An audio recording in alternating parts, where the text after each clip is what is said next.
نحمده ونصلي على رسوله الكريم اما بعد فاعوذ بالله من الشيطان الرجيم بسم الله الرحمن الرحيم رب اشرح لي صدري ويسر لي امري واحلل عقدة من لساني يفقهوا قولي ربنا زدنا علما۔ معزز طلبہ و طالبات، آج کا ہمارا 37 ہے جو کہ سورہ بقرہ کی آیہ مبارکہ 113 تا 117 پر مشتمل ہے، یعنی 5 آیات آج کے سبق کا حصہ ہے۔ پس منظر دیکھیے آیت نمبر 113 کا۔ یہود یہ سمجھتے تھے کہ اللہ تعالیٰ نے اپنے بیٹے عزیر علیہ السلام جو کہ یہودیوں کے ایک پیغمبر تھے کہ ان کو ہماری طرف مبعوث کیا، وہ اللہ کے بیٹے ہیں لہذا ہم ہی حق پر ہیں اور باقی سب گمراہ ہیں۔ حالانکہ ان کے پاس جو تورات تھی اس میں یہ موجود تھا کہ عیسیٰ علیہ السلام اللہ کے پیغمبر ہوں گے، ان پر تم نے ایمان لانا ہے اور ان کی تعلیمات پر عمل پیرا ہونا ہے، لیکن باوجود اس کے انہوں نے عیسائیوں کو گمراہ قرار دیا اور کسی چیز کا کوئی اعتبار نہ کیا۔ اسی طرح عیسائی یہ سمجھتے تھے کہ اللہ تعالیٰ نے اپنے اکلوتے بیٹے عیسیٰ علیہ السلام کو ہماری طرف بھیجا ہے اور ہم ہی حق پر ہیں، باقی سب گمراہ ہیں۔ حالانکہ ان کے پاس جو انجیل تھی اس میں یہ اللہ تعالیٰ کا فرمان مذکور تھا کہ آپ نے نہ صرف تورات کو ماننا ہے بلکہ اس کی تعلیمات پر عمل کرنا ہے، اور موسیٰ علیہ السلام کو نبی مانتے ہوئے ان کو ایک اپنا خیرخواہ اور ہادی اور رہنما سمجھنا ہے۔ لیکن عیسائیوں نے تمام تر گروہوں کو، یہودیوں کو گمراہ قرار دیا۔ اسی طرح مشرکین مکہ کے پاس بیت اللہ تھا اور وہ یہ سمجھتے تھے کہ اللہ تعالیٰ نے اپنے گھر کا ہمیں متولی بنایا ہے لہذا ہم ہی حق پر ہیں اور باقی سب گمراہ ہیں، اور آج یہی حال امت مسلمہ کا ہے۔ اس گروہ کو جو کہ قرآن و حدیث کو ماننے والا ہے، کتاب اللہ اور سنت رسول اللہ پر چلنے والا ہے، باقی تمام تر گروہ اپنے آپ کو حق پر سمجھتے ہیں اور دوسروں کو بشمول اس گروہ کے سبھی کو گمراہ قرار دیتے ہیں، اور نتیجہ سب کے سامنے ہے۔ اس آیت کو سامنے رکھتے ہوئے سمجھیے ان جو ہے وہ احکام کو۔ وقالت اور کہا الیہود، یہودیوں نے، لیست نہیں ہے، النصارى نصرانی علی شیء کسی بھی چیز پر۔ وقالت اور کہا النصارى عیسائیوں نے، لیست نہیں ہے، الیہود یہودی علی شیء کسی بھی چیز پر، یعنی کہ یہودیوں نے جن کو ایمان لانا تھا عیسیٰ علیہ السلام پر اور آپ کی تعلیمات پر، انہوں نے گمراہ قرار دیا عیسائیوں کو، اور اسی طرح عیسائیوں نے جنہوں نے ماننا تھا تورات کو اور موسیٰ علیہ السلام کو، انہوں نے ان کو گمراہ قرار دیا اور کہا کہ کسی بھی چیز پر، کسی بھی دین پر، کسی بھی راستے پر، کسی بھی حق پر نہیں ہے۔ ہر گروہ نے دوسرے کو گمراہ اور اپنے آپ کو حق قرار دیا۔ اسی طرح کذالک یوں ہی، اسی طرح قال کہا الذین ان لوگوں نے لا یعلمون نہیں جو علم رکھتے، کیا کہا مثل قولہم انہی کی بات کی طرح، یا اس طرح کہیں ان لوگوں نے جو نہیں جانتے تھے بات انہی کی مانند۔ یہ کون لوگ ہیں جو نہیں جانتے؟ یعنی کہ مشرکین مکہ مراد ہیں جن کے پاس کوئی الہامی کتاب نہیں تھی، کسی نبی کی تعلیم نہیں تھی، تو بھی باوجود جہالت کے انہوں نے خود کو حق پر اور دوسروں کو گمراہ قرار دیا، یہ بھی پیچھے نہ رہے۔ تو اب کیا ہو، کس کو گمراہ قرار دیا جائے اور کس کو حق پر؟ اللہ تعالیٰ اس کے متعلق وضاحت کر رہے ہیں۔ فاللہ، پس اللہ تعالیٰ، یعنی ان کی ان باتوں کے بعد پس اللہ تعالیٰ ہی یحکم فیصلہ کرے گا، حکم صادر فرمائے گا، بینہم ان کے درمیان۔ کن کے درمیان؟ ان 3 گروہوں اور باقی تمام تر ایسے گروہوں کے درمیان۔ کب؟ یوم القیامت، قیامت کے دن۔ فیما، اس معاملے میں، کانوا وہ تھے یا ہیں، فیہ جس میں، یختلفون اختلاف کرتے، الجھتے، بحث و مباحثہ کرتے، یعنی کہ کون حق پر ہے اور کون گمراہ ہے۔ اگر اللہ تعالیٰ نے بتا دیا ہے قرآن و حدیث میں لیکن پھر بھی نہیں کوئی مانتا، تو پر اللہ تعالیٰ ہی روز آخرت وضاحت کر دے گا کہ کون حق پر تھا اور کون گمراہ تھا، اور حقیقت یہ ہے کہ یہ سارے گروہ ہی کیا ہیں؟ اللہ کے نزدیک گمراہ ہیں۔ اس کے بعد ایک اور خرابی کا ازالہ کیا جا رہا ہے۔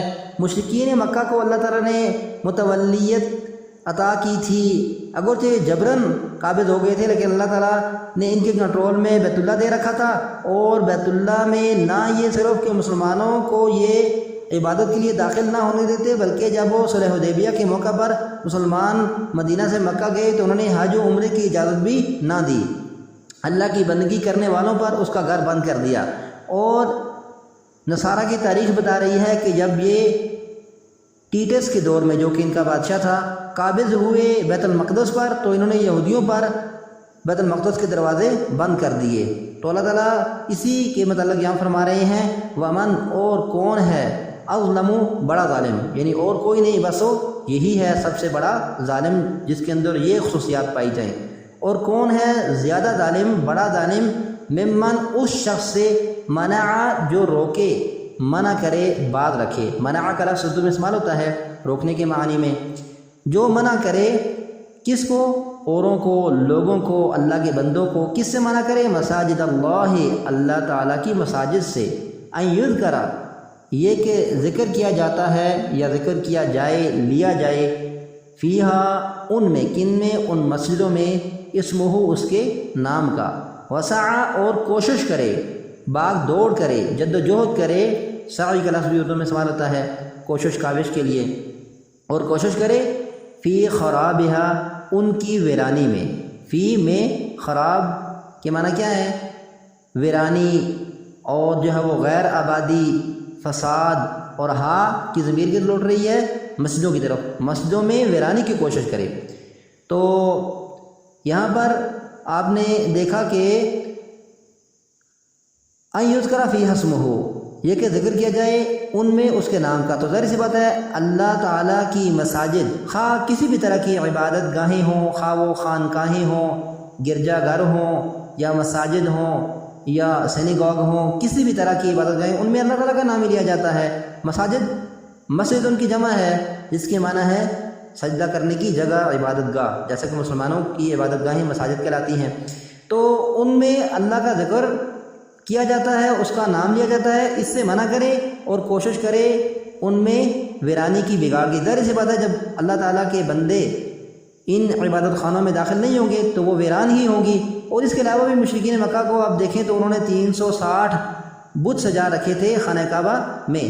تو اللہ تعالیٰ ان کے بارے میں فرمانا ہے کہ ان سے بڑھ کر ظالم کون ہو سکتا ہے جو اللہ کی مساجد سے لوگوں کو روکے، یہ کہ ان میں اللہ کے نام کا ذکر کیا جاتا ہے اور ان میں ویرانی کی کوشش کرے۔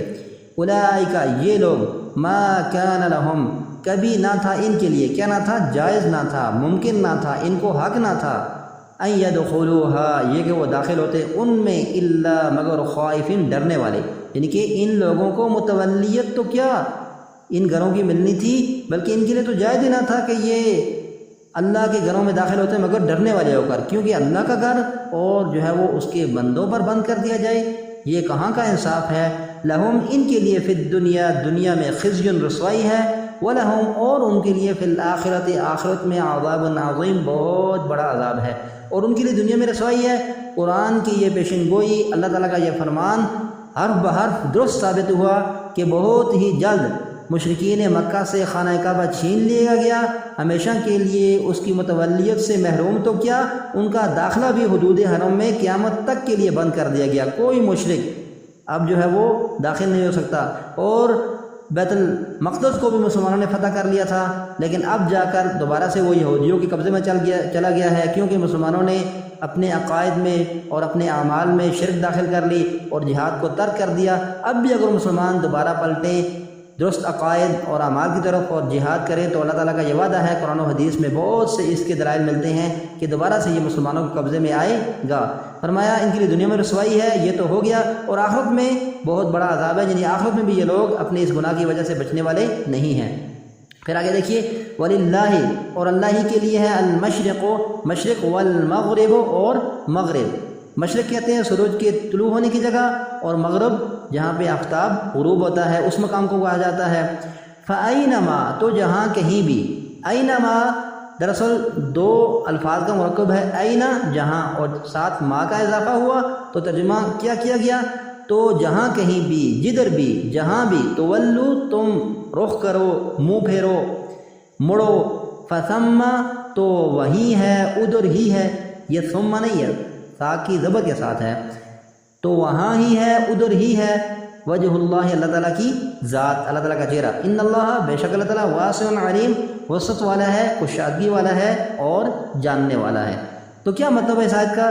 دراصل اس آیت کا قطعاً یہ مطلب نہیں کہ فرض نماز میں قبلہ کی طرف رخ کرنا ضروری نہیں، بلکہ یہاں دراصل 3 استثنائی صورتوں میں گنجائش دی جا رہی ہے۔ اگر قبلہ نہ بھی اپنایا جائے خانہ کعبہ کو تو بھی گنجائش ہے۔ پہلی صورت کون سی ہے؟ جیسا کہ ایسی آپ کیفیت میں ہے کہ ممکن نہیں، مشکل ہے خانہ کعبہ کی طرف رخ کرنا، تو نماز کہیں بھی رخ کر کے پڑھی جا سکتی ہے اگر مشکل ہو، ممکن نہ ہو ڈائریکشن خانہ کعبہ کی بنانا۔ دوسرا کیا کہ اگر آپ جنگ کی حالت میں ہیں، خوف کی کیفیت ہے، تو بھی گنجائش ہے، آپ جدھر ہیں رخ کر کے نماز پڑھ لیں، لازمی نہیں ہے خانہ کعبہ کو قبلہ بنانا۔ اور تیسری کون سی استثنائی صورت ہے کہ آپ ایسی حالت میں ہیں کہ آپ کو ڈائریکشن معلوم نہیں ہو رہی، آپ کو قبلہ کے بارے میں متعلق پتہ نہیں قبلہ کا کہ کس جانب ہے، تو لا علمی کی بنیاد پر کہیں بھی آپ رخ کر لیں تو آپ کی نماز ہو جائے گی۔ دلیل کیا ہے اس کی کہ سنن ابو داؤد میں روایت ہے کہ آپ صلی اللہ علیہ وسلم نے بھیجا ایک صحابی عبداللہ بن انیس کو کہ آپ خالد بن سفیان کو قتل کر دیں، کیونکہ وہ نبی صلی اللہ علیہ وسلم کے خلاف فوجیں اکٹھا کر رہا تھا آپ کے مقابلے کے لیے۔ آپ گئے اور عرفات کے میدان میں اس کو کہیں پا لیا۔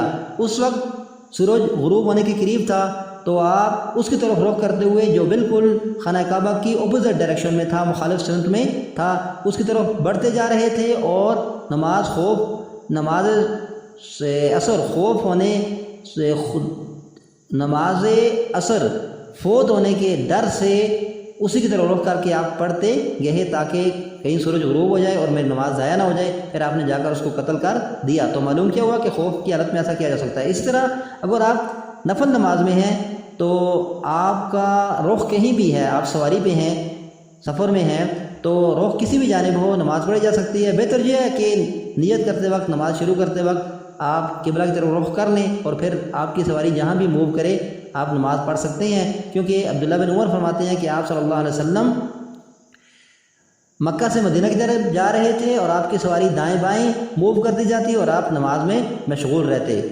یہ بخاری کی روایت ہے۔ تو اس سے کیا معلوم ہوا کہ نفل نماز میں بہرحال گنجائش ہے، اور باقی استثنائی صورتیں ہیں فرض نماز کے لیے 3 جو وضاحت کی جا چکی ہے۔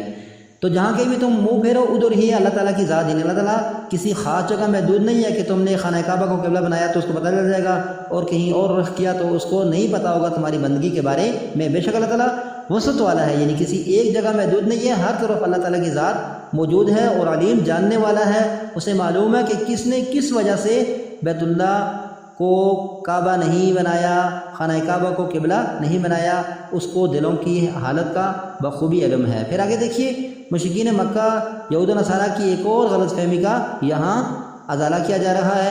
مشرکین مکہ یہ کہتے ہیں کہ فرشتے اللہ کی بیٹیاں ہیں، یہود یہ کہتے ہیں کہ ان کے پیغمبر عزیر علیہ السلام اللہ کے بیٹے ہیں، عیسائی یہ کہتے ہیں کہ عیسیٰ علیہ السلام اللہ کے بیٹے ہیں۔ یعنی ان گروہوں نے اللہ تعالیٰ کی اولاد تجویز کر رکھی تھی۔ اللہ تعالیٰ نے نہ صرف اس کی نفی کی بلکہ اس کے باطل ہونے پر 5 دلائل پیش کیے اگلی 2 آیات میں۔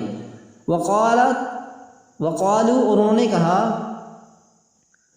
اتخذ اللہ، بنا لی اللہ تعالیٰ نے ولدن، کوئی اولاد، یعنی کہ ان تینوں گروہوں نے کہا کہ اللہ تعالیٰ اولاد رکھتا ہے، اللہ تعالیٰ نے اولاد اپنا لی، اختیار کر لی۔ سبحانہ، پہلے اللہ نے کیا دلیل پیش کی کہ وہ اس ضرورت سے پاک ہے، کیونکہ اولاد کی ضرورت اس کو پڑتی ہے جو خدا نہ خواستہ بڑھاپے کو پہنچ جائے اور اولاد اس کا سہارا بن سکے، تو اللہ تعالیٰ اس الزام سے، اس ضرورت سے پاک ہے۔ نمبر 2، بل لہو، بلکہ اسی کے لیے ہے، ما فی السماوات والارض، جو کچھ آسمانوں اور زمین میں ہے۔ یعنی وہ ایک بیٹے کو، اولاد کو کیا کرے گا؟ وہ تو پوری کائنات کا مالک ہے، روئے جہاں کی چابیاں اور روئے جہاں سب اسی کی مخلوق ہے، زمین و آسمان میں سب کچھ اسی کا ہے۔ وہ ایک بیٹے سے کیا اس کو سروکار؟ پھر کیا فرمایا؟ کل، سارے کے سارے، لہو، اسی کی یا اسی کے لیے، قانتون، فرما برداری کرنے والے ہیں، اور قانت کہتے ہیں عجز و انکساری کے ساتھ فرما برداری کرنے والا، یعنی کہ وہ اولاد کو یا بیٹے کو کیا کرے گا؟ اس کا تو حال یہ ہے کہ کائنات کی ہر چیز بالفرض اپنے دل کی دھڑکن اور اپنے سانسوں کی روانی اور زندگی اور موت، صحت اور بیماری، ان تمام تر معاملات میں اللہ تعالیٰ کی عجز و انکساری کرنے والی ہے۔ وہ ایک بیٹے کو کیا کرے گا؟ ساری مخلوقات اسی کے فرما بردار ہے۔ بدیع، وہ ایجاد کرنے والا ہے۔ بدیع ہم کہتے ہیں بغیر سانچے، نقشے اور نمونے کے کسی چیز کو بنانا، بغیر مادے کے۔ وہ تو اتنا قوی ہے، طاقتور ہے کہ بغیر نقشے کے بنانے والا ہے۔ کس کو؟ السماوات والارض، آسمانوں اور زمین کو۔ یعنی کہ تمہیں یہ حیرت ہوتی ہے کہ عیسیٰ السلام بغیر باپ کے کیسے پیدا ہو گئے؟ وہ تو اتنی قدرتیں رکھنے والا ہے، اتنے کمالات کا مالک ہے کہ اس نے زمین و آسمان کو بغیر نقشے کے ایجاد کر لیا ہے، بغیر کسی مادے کے۔ وَإِذَا اور پانچویں دلیل، اور جب قضا وہ فیصلہ کرتا ہے امراً کسی کام کا، فَإِنَّمَا تو صرف یقول وہ فرماتا ہے لہو اس سے، کس سے؟ اس کام سے جس کا وہ ارادہ کر چکا ہے۔ کیا فرماتا ہے؟ کن ہو جا، فیکون تو وہ ہو جاتا ہے، یعنی کہ اس کو کوئی بھی کام کرتے ہوئے کوئی مشقت نہیں۔ اس کی شان تو یہ ہے کہ جب وہ کسی کام کو کرنے کا ارادہ کرتا ہے تو اسے فرماتا ہے ہو جا، تو اس کا یہ حکم ہی اس کام کے ہونے کے لیے کافی ہو جاتا ہے۔ سبحانک اللہم و بحمدک، نشہد ان لا الہ الا انت، نستغفرک۔